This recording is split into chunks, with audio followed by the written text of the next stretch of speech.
Daily current அஃபேர்ஸில் பார்க்க போகிறது எல்லாமே இம்பார்ட்டன்ட் தான். எதனால் அப்படின்னா எக்கனாமிக்ஸ் வெளியே வந்திருக்கு, பட்ஜெட்டு நாளைக்கு தாக்கல் செய்ய போகிறாங்க. ஸோ இந்தியாவோட ஜிடிபி எந்த ரேட்டுக்கு இருக்குது, ஏன்னா இன்னைக்கு உள்ள கரண்ட் அஃபேர்ஸ் தான் நமக்கு மார்க் எடுக்கிறதுக்கு ஒரு அட்லீஸ்ட் ஒரு 2 மார்க்காவது கம்பல்சரியாக கேட்கறதுக்கு உண்டான வாய்ப்பு இன்னைக்கு உண்டான கரண்ட் அஃபேர்ஸ் தான் இருக்குது. ஏன்னா எக்கனாமிக்ஸ்லேருந்து 20 கொஸ்டின்ஸ் கேட்பாங்கன்னு நமக்கு சிலபஸை சொல்லிட்டாங்க. ஸோ எதுலேருந்து கேட்பாங்க அப்படின்னா எக்கனாமிக் சர்வேலேருந்து கேட்பாங்க, நிகழாண்டு பட்ஜெட்லேருந்து கேட்பாங்க. இன்னைக்கும் நாளைக்கும் உள்ள கரண்ட் அஃபேர்ஸை தவற விட்டுறாதீங்க. வாங்க இன்னைக்கு என்னென்ன கரண்ட் அஃபேர்ஸ் இருக்குன்னு பார்ப்போம். ஃபர்ஸ்ட் இது என்ன அப்படின்னு பார்த்தீங்கன்னா ஜீப்ரா. ஓகேவா, இந்த ஜீப்ராவுக்கு ஆப்பிரிக்கன்ல இன்டர்நேஷனல் ஜீப்ரா டே ஒன்னு சொல்லிட்டு கொண்டாடுறாங்கன்னா அது ஜனவரி 31. எவ்ரி இயர் ஜனவரி 31 இந்த ஜீப்ரா டே அப்படின்னு சொல்லிட்டு ஒன்று கொண்டாடுறாங்க. இந்த வருஷம் இதோட தீம் என்ன அப்படின்னா last day of protecting ships. இது எக்கோ சிஸ்டத்துக்கு ரொம்ப ரொம்ப இம்பார்ட்டன்ட். ஏன்னா இது ஒரு தாவர உண்ணி, இதை சாப்பிட்றதுக்கு கார்னிவோரஸ்ன்னு சொல்லுவாங்க. ஓகேவா, வைல்ட் அனிமல்ஸ் அவங்க இதை சாப்பிடுவோம். ஸோ இது ரொம்ப ரொம்ப பாதுகாக்கப்பட வேண்டும் அப்படின்னு சொல்லிட்டு தான் இதை ஜீப்ரா டே எவ்ரி ஜனவரி 31 கொண்டாடுறாங்க. எக்கோ சிஸ்டத்துக்கு பயோடைவர்சிட்டி பேலன்ஸுக்கு ரொம்ப யூஸ்ஃபுல்லாக இருக்கும்.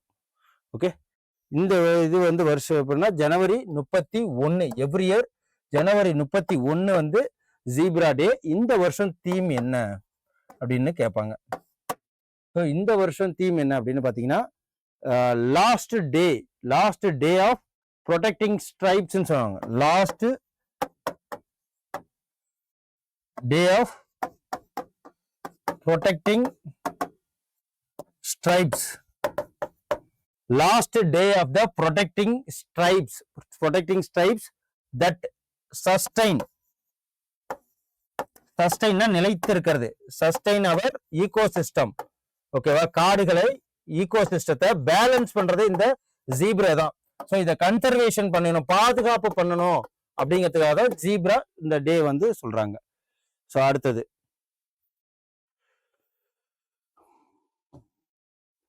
இது என்னன்னு பாத்தீங்கன்னா நியூஸ் பேப்பர். இன்னைக்கு இந்தியாவோட நியூஸ் பேப்பர் டே. ஓகேவா, இந்த நியூஸ் பேப்பர் டே எப்போ அப்படின்னா 29 ஜனவரி. ஒவ்வொரு ஜனவரி மாதம் 29ஆம் தேதி இந்தியாவோட நியூஸ் பேப்பர் டே. நம்மளுமே news paper daily news paper போட்டுக்கிட்டு இருக்கோம். நியூஸ் பேப்பர் ரொம்ப ரொம்ப முக்கியம், அதை படிக்கணும். அதனால வாசிப்பு திறன் அதிகமாகும்.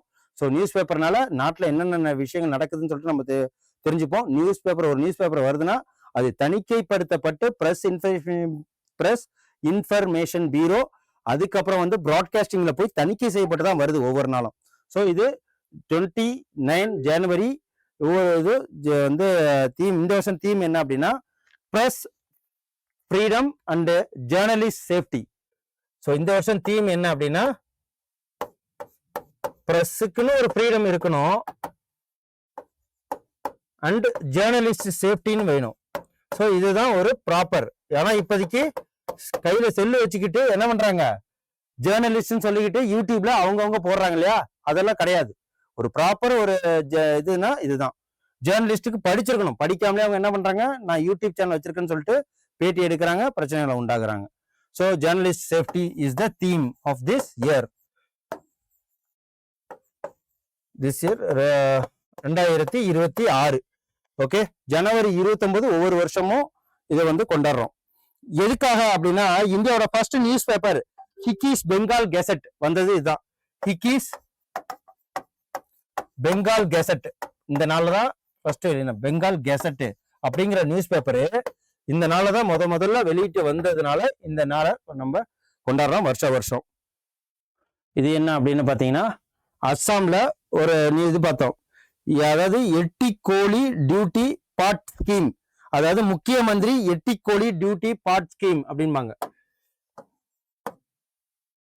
முக்கிய மந்திரி எட்டிக்கோலி பார்ட்டி ஸ்கீம் அப்படின்னா அஸ்ஸாம் டீல வேலை பார்க்கறாங்களா, டீ கார்டன்ல, அவங்களுக்கு 5000 பணம் கொடுக்கறதா இந்த திட்டம். 5000 ஒன் டைம் ஃப்ரீயா கொடுக்கறது. ஓகேவா, இதுக்கு பேர் என்ன, அஸ்ஸாமில் சமீபத்தில் தொடங்கப்பட்ட முக்கிய மந்திரி இதி கோலி துதிப்பாட திட்டம் அப்படின்னு சொல்லுவாங்க. இதை கேட்கறதுக்கு நிறைய வாய்ப்பு இருக்கு, ஏன்னா பேரே டிஃபரெண்டா இருக்குல்ல. தேயிலை தோட்ட தொழிலாளருக்கு ஒரு முறை நிதி உதவி வழங்கும் திட்டம் தான் இந்த திட்டம். எவ்வளவு அமௌண்ட்னா 5000 ரூபாய். ஸோ அதான் முதல்வர் யார் அங்க அப்படின்னா ஹிமந்தா பிஸ்வா சர்மா. ஸோ இந்த திட்டம் தேயிலை தோட்ட தொழிலாளருக்கு 5000 ரூபாய் வழங்குற திட்டம். இந்த திட்டம் தேயிலை தோட்ட தொழிலாளர்களுக்கு. ஓகே, இது பாக்குறீங்களா? ஸோ இது என்ன அப்படின்னா இப்ப ரீசெண்டா நமக்கு பறவை காய்ச்சல் அப்படின்னு சொல்லிட்டு வருதுன்னு சொல்லிட்டு நியூஸ்ல பார்த்துட்டு இருப்போம். ஸோ எல்லாரும் சேஃபா இருக்கணும்ட்டு. இப்போ என்ன அப்படின்னா இது இந்த இறைச்சிகள் மூலியமா வர்ற நோய் தான். கிர்கிஸ்தான் நாடு என்ன பண்ணிருக்கு, இந்தியாவில இருந்து வர்ற இறைச்சிகளை பேன் பண்ணியிருக்காங்க. அதுதான். ஸோ அதுதான் இன்னைக்கு ஒரு நாள் நியூஸ். கிர்கிஸ்தான் சமீபத்தில் இந்தியாவில் இருந்து விலங்குகள் மற்றும் விலங்கு பொருட்களை இறக்குமதி செய்வதற்கான தடை விதித்திருக்கு. ஓகே, கிர்கிஸ்தான் இது எங்க இருக்கு அப்படின்னா சென்ட்ரல் ஏசியால இருக்கு. சென்ட்ரல் ஏசியா பகுதியில் இருக்கு. பறவை காய்ச்சல் பரவ போகுது அப்படிங்கிற காரணத்தினால இதை வந்து தடை பண்ணியிருக்காங்க. இப்போ இந்த கிர்கிஸ்தானோட தலைநகரம் எது அப்படின்னா பிஸ்கக். ஓகேவா, பிஸ்கக் தான் தலைநகரம். ஸோ அது தெரிஞ்சிருக்கணும். மொழி என்ன பேசுறாங்க அப்படின்னு பாத்தீங்கன்னா கிர்கீசியம் அப்புறம் உருசியம் அப்படிங்கிற இந்த 2 மொழிகளையும் அங்க பேசுறாங்க. ஸோ இது ஃபேக்ட்ஸ் நம்ம தெரிஞ்சு வச்சுக்கணும்.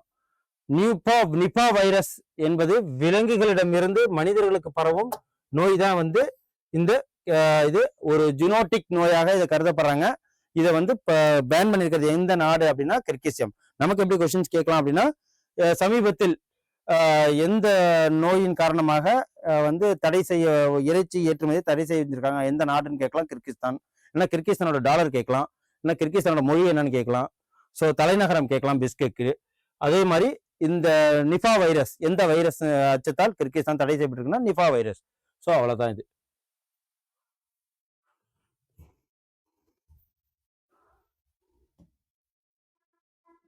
அடுத்து ஜலஜ் வாழ்வாதார மையங்கள் முயற்சி நமாமி கங்கை மிஷன் மற்றும் எந்த நிறுவனம் இணைந்து செயல்படுகின்றது? இது வந்து கங்கை நதியில படுகையில வாழ்றவங்களுக்காக கொடுக்கறதா. இது எங்க அப்படின்னா தேசிய பல்லுயிர் ஆணையம் இல்ல, இந்திய வனவிலங்கு நிறுவனத்தால் செய்யப்படுறதா. இது மத்திய ஜல் சக்தி அமைச்சர் 25 ஜல் வாழ்வாதார மையங்களை திறந்து வச்சிருக்கிறாரு. ஸோ ஜல் ஜீவன் மிஷன்னா எப்பன்னு தெரியும், ஒவ்வொரு வீட்டுக்கும் குடிநீரை கொண்டு போறதான் ஜல் ஜீவன் மிஷன்.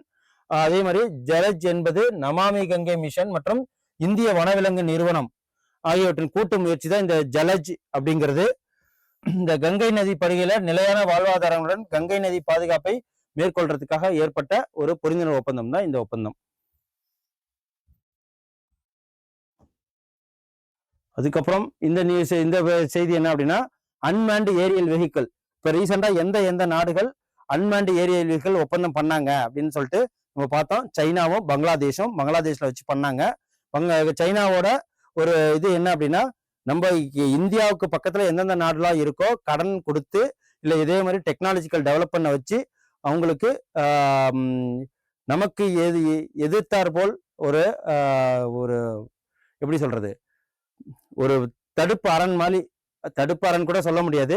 அவங்க நமக்கு எந்த ஒரு எப்ப எது நடந்தாலும் வந்து உடனே அட்டாக் பண்ற மாதிரி நம்மளோட நெய்பர்ஸை அவங்க தோழமே ஆக்கிக்கிறாங்க. அதான் இதுல சொல்ல வரேன். அன்மேண்ட் ஏரியாவுக்கு பங்களாதேஷ் சைனாட்ட போய் சைன் போட்டு அந்த இதை தயாரிக்கணும் அப்படின்னு சொல்லிட்டு டெக்னாலஜி ஷேரிங் பண்ணியிருக்கிறாங்க. ஸோ அதே மாதிரிதான் ஒடிசாவின் முன்மொழியப்பட்ட இதுக்கு சொல்லியிருக்காங்க. நேத்தி அது நடந்திருக்கு. இன்னைக்கு நம்ம என்ன பண்ணியிருக்கோம், ஒடிசாவின் முன்மொழியப்பட்ட தேசிய அன்மேண்ட் ஏரியல் வெஹிக்கிள் சோதனை பண்ணியிருக்கோம். எங்கள்கிட்ட ஆல்ரெடி இருக்கு அப்படிங்கிறது காமிக்கதான். ஸோ இதுதான் எங்க வந்து பண்றாங்க அப்படின்னா இது வந்து ரங்கிலூண்டா விமான நிலையம் ஒடிசாவில். ஸோ ஒடிசா ஹைதராபாத் இடையே உள்ளது. ஓகேவா. விங்ஸ் இந்தியா 2026 தேசிய அன்மேண்ட் வெஹிக்கிள் சோதனை அங்க நடந்திருக்கு. எங்கன்னா ரங்கிலுண்டா விமான நிலையம் கஞ்சம் மாவட்டத்துல இந்த ட்ரோன் சோதனை தளமாக பயன்படுத்துறாங்க. ஓகே. ஸோ துணை முதல்வர் மகாராஷ்டிரா துணை முதல்வர் ஒரு ஜெட்டு கிராஷ்னால இறந்து போனாங்க. அவங்க மனைவி துணை முதல்வராக பதவி ஏற்கிறாங்க. ஸோ அதுதான் அவங்க பேர் என்ன, மகாராஷ்டிரோட முதல் பெண் துணை முதல்வர் அவங்க தான் 2026க்காக. ஓகேவா. அவங்க பேர் வந்து சுனேத்ரா பவார். மகாராஷ்டிரா முதல் துணை பெண் முதல்வராக பதவி ஏற்கிறாங்க. ஓகே, இப்போதைக்கு அங்க யார் முதல்வராக இருக்காங்க அப்படின்னா, யார் முதல்வராக இருக்குன்னா தேவேந்திர பட்னாவிஸ் இருக்காங்க. அப்புறம் 2025 பொருளாதார ஆய்வறிக்கையின்படி 2027 நிதியாண்டில் இந்தியாவின் உண்மையான மொத்த உள்நாட்டு உற்பத்தி எவ்வளவு, எதுக்கு கீழே இருக்குன்னு சொல்றாங்க. எக்கனாமிக் சர்வே பார்ப்போம். 6.8% வந்து 7.2% சொல்றாங்க. ஸோ IMF நமக்கு 7.4% சொன்னது. ஓகே, அதான் இது. ஸோ இந்திய ஆய்வறிக்கையின்படி 2027 நிதியாண்டுல நமக்கு இருக்கிற உண்மையான மொத்த உள்நாட்டு உற்பத்தி GDP கிராஸ் டொமஸ்டிக் ப்ராடக்ட் 7.2% சொல்லிட்டு அறிக்கை கொடுத்துருக்காங்க. இது வந்து இந்த எக்கனாமிக் சர்வே பார்ப்போம். ஓகே, 2025-26 ஆண்டுக்குன்னா பொருளாதார ஆய்வறிக்கை எக்கனாமிக் சர்வே இந்தியாவின் உண்மையான மொத்த உள்நாட்டு உற்பத்தி கிராஸ் நேஷனல் டொமஸ்டிக் ப்ராடக்ட் வளர்ச்சி விகிதம் என்னவா இருக்குன்னு சொல்றாங்க. 7.4%, எக்ஸாக்டா 7.4%. ஸோ அதான் நிர்மலா சீதாராமன் அவர்களால் முன்மொழியப்பட்டது. ஸோ இந்த ஆய்வறிக்கையில் இந்தியாவில் 7.4 வலுவான உண்மையாக மொத்த உள்நாட்டு உற்பத்தி 1.7% அதிகமாக இருக்கு அப்படின்னு சொல்லிட்டு சொல்றாங்க. அதுக்கப்புறம் விவசாயிகளுக்கு செழிப்பை மேம்படுத்த கணிசமான அதிகரித்த வேளாண்மை பட்ஜெட் அதிகமாக போட்டது எங்க அப்படின்னா, விவசாய ஆண்டாக 2026 விவசாய ஆண்டாக அறிவித்த மாநிலம் எது அப்படின்னு சொல்லிட்டு கேட்பாங்க.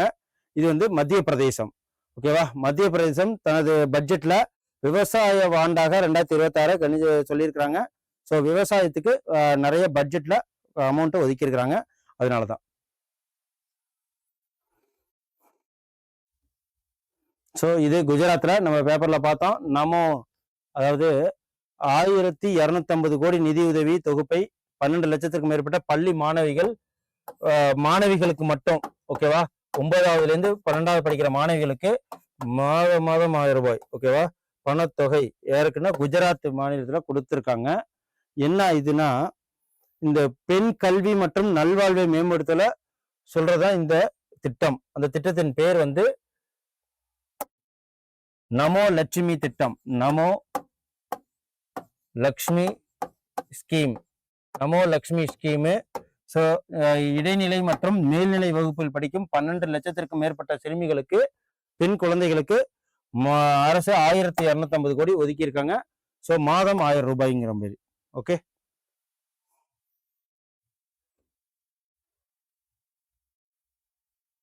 ஆண்டுகளில் மொத்தம் 50,000 பெறுவார்கள். அதுக்கப்புறம் ரீசெண்டா பார்த்தோம், நார்த் கொரியா வந்து ஒரு பேலிஸ்டிக் மிசைல் ஏவுகணைய நியூக்ளியர் டெஸ்ட் பண்ணியிருக்கிறாங்க. எங்க அப்படின்னு பாத்தீங்கன்னா, ஜப்பானுக்கு பக்கத்துல உள்ள கடற்கரையில பண்ணியிருக்கிறதுனால அதுல யார் வந்து சவுத் கொரியாவும் ஜப்பானும் வந்து அதை எதிர்த்தாங்க. ஸோ இதெல்லாம் பண்ணக்கூடாது, அச்சுறுத்தல் பண்ணக்கூடாது அப்படிங்கிறதுக்கு. ஸோ அதான் இது. எங்க அப்படின்னா பசிபிக் பெருங்கடல்ல. ஜப்பான் கடல் எந்த பெருங்கடலில்? ஓரக்கடல். ஸோ இந்திய பொருளாதார ஆய்வறிக்கை யார் தயாரிக்கிறாங்க அப்படின்னா, எக்கனாமிக் அட்வைசர் தான் தயாரிக்கிறாங்க. ஸோ அதுதான் யார் அப்படின்னு பார்த்தீங்கன்னா, நிதி அமைச்சர் கிடையாது, இந்திய ரிசர்வ் வங்கி கிடையாது, நிதி ஆயோக்கும் கிடையாது, தலைமை பொருளாதார ஆலோசகர் எக்கனாமிக் அட்வைசர் தான் தயாரிக்கிறாங்க. ஸோ இந்த ஆண்டுக்கு யார் தயாரிக்கணும்னா, வினோத் ஆனந்த நாகேஸ்வரன் அப்படிங்கிறவங்க நம்மளோட பொருளாதார ஆலோசகராக இருக்காரு. அவர் தான் இந்த வருஷம் ஆய்வறிக்கையை தயாரிச்சிருக்கிறாங்க. ஸோ இந்த ஆண்டு பொருளாதார ஆய்வறிக்கையின்படி 100 ஜிகாவாட்டாக அதிகரிக்க இலக்கு நிர்ணயிக்கப்பட்டது. எந்த ஆண்டுனா இந்த ஆண்டு. ஓகேவா, 2047க்குள்ள 100 ஜிகாவாட்டு மின்சாரத்தை நம்மளே உற்பத்தி பண்ணோம் அப்படின்னு சொல்லிட்டு எல்லையை வகுத்திருக்காங்க. ஸோ அவ்வளோதான். தேங்க்யூ. இன்னைக்கு உண்டான கரண்ட் அஃபேர்ஸ் உங்களுக்கு ரொம்ப சிம்பிளாகவும் யூஸ்ஃபுல்லாகவும் இருந்திருக்குன்னு நம்புறேன். ஸோ நாளைக்கு உங்களை ஒரு கரண்ட் அஃபேர்ஸில் உங்களை சந்திக்கிறேன். நன்றி, வணக்கம். Send a map. You dare to dream, we care to accomplish.